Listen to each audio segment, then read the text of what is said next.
उसने ध्यान से उस पत्थर को उठाया और चेक किया। बार बार देखने के बाद उसे यकीन हो गया कि उसे कोई कीमती चीज मिली है। फिर वो उसे लेकर एक कसाई की दुकान पर गया ताकि उसे बेचकर थोड़ा स्वादिष्ट मांस ले सके। दुकानदार ने वो नीले रंग का पत्थर ध्यान से लिया और समझ गया कि ये कोई मामूली चीज नहीं है। लेकिन जब उसने पत्थर के बारे में पूछा तो आदमी की बात सुनकर वो डर गया और फौरन उसे दुकान से बाहर निकाल दिया। निराश होकर आदमी घर लौट आया और उसने उदास मन से वो पत्थर थैले से निकालकर जमीन पर रख दिया। तभी उसे हैरानी हुई कि वो पत्थर ऊपर से चिकना था और उसमें गर्मी भी थी। अजीब बात ये थी कि खटखटाने पर उसके अंदर से आवाज भी आ रही थी। उसे अब और यकीन हो गया कि ये कोई मामूली चीज नहीं है। लेकिन रात होते ही वो पत्थर अचानक हिलने लगा, जैसे उसके अंदर से कुछ बाहर निकलने की कोशिश कर रहा हो। वो ये देखकर फौरन खड़ा हो गया और अगले ही पल एक नीले रंग का ड्रैगन उसके सामने था। तभी उसे समझ आया कि वो सुंदर पत्थर असल में एक ड्रैगन का अंडा था। जब वो छोटा ड्रैगन उसकी तरफ डगमगाते हुए आया तो आदमी का दिल पिघल गया और वो खुशी के सपने देखने लगा। जैसे ही वो दोनों एक दूसरे के पास आए, एक सफेद रोशनी गिरी। जब वो आदमी दोबारा उठा तो वो छोटा ड्रैगन उसकी गोद में आराम से सो रहा था और उसकी तरफ गोल गोल आंखों से देख रहा था।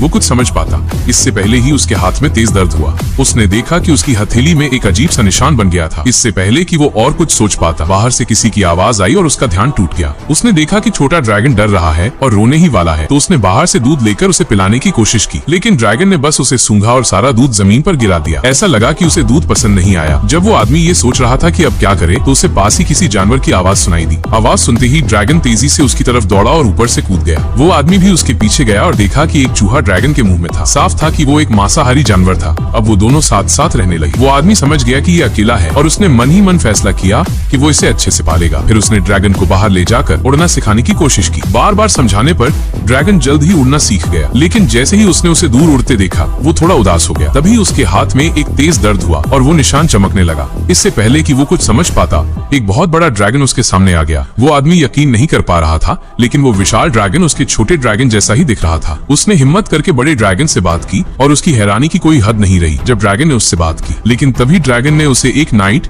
योद्धा के रूप में उसकी जिम्मेदारी बताई और उसे आसमान में ले गया। वो आदमी घबराकर पूछने लगा कि क्या हो रहा है, लेकिन ड्रैगन ने कुछ नहीं बताया। वो बस उसे पहाड़ों के ऊपर से तेजी से उड़ाता रहा। उड़ने का मजा लेते हुए ड्रैगन ने उसे बताया कि उसे एक राजकुमारी को बचाने के लिए चुना गया है और ये काम पूरी इंसानियत के लिए जरूरी है। जैसे ही उसने ये बात समझी, उसे दूर जंगल में कुछ लोग उनका पीछा करते दिखे। जैसे ही ड्रैगन गुस्से में आया, वो आदमी बिना कुछ सोचे समझे उसके साथ पीछा करने निकल पड़ा ताकि उन्हें जंगल में ही खत्म कर सके। लेकिन तभी वो आदमी नीचे गिर गया और ड्रैगन भी अपना संतुलन खोकर जमीन पर गिर पड़ा। तभी दुश्मन सामने आ गए और उसे मारने की कोशिश करने लगे, लेकिन ऐन मौके पर उसने मंत्र बोला और बच गया। जो भी दुश्मन बचे थे, उन्हें डेविड की तलवारबाजी ने वहीं खत्म कर दिया। इस हार से उसे समझ आ गया कि ऐसे लड़ना सही नहीं है। अगर वो ऐसे ही लड़ते रहे तो महल पहुंचने से पहले ही मारे जाएंगे। उसने सोच विचार किया और ड्रैगन की सवारी करके अचानक हमला करने का फैसला किया। वो जल्द ही महल के पास पहुंच गए, लेकिन ड्रैगन को निशाना बनने से बचाने के लिए वो